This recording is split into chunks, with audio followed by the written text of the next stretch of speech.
ကဲဒီနေ့မှာတော့ကျွန်တော်ပြောပြစရာလေးတူဖို့ရှိပါတယ်ဟုတ်ကဲ့ဟာဒီနေ့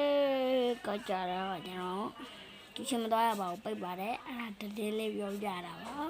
အဲ့မှကြာညကြရင်ကျွန်တော်ဗီဒီယိုတစ်ပုဒ်ကိုတင်ပြပါမယ်အဲ့ဗီဒီယိုဘာသာတော့အနေနဲ့အကုန်လုံး share ပေးရပါလို့ကျွန်တော်တောင်းဆိုချင်ပါတယ်ဟုတ်ကဲ့ပါကျွန်တော်အကောက်ကို view မလုပ်တဲ့လူတွေလည်းရှိတယ်လို့ view လုပ်တဲ့လူတွေလည်းရှိရတယ်ကျွန်တော် line နဲ့ like and follow လေးလုပ်ပြီးဟိုကကျွန်တော်တောင်းဆိုချင်ပါတယ်ဟုတ်ကဲ့ပါ bye bye ဒါပါပဲကျွန်တော်ပြောချင်တာကတော့အဲ့တော့လက်ကွန်းနဲ့ချာဝါန်ဆော့ပြဆိုလို့ကျွန်တော်ဆော့ပြပါမယ်ဟုတ်ပါဘူးသူ့ ID လေးတော့ကျွန်တော်ချပေးခဲ့ပါဟုတ်ကျွန်တော်မှာ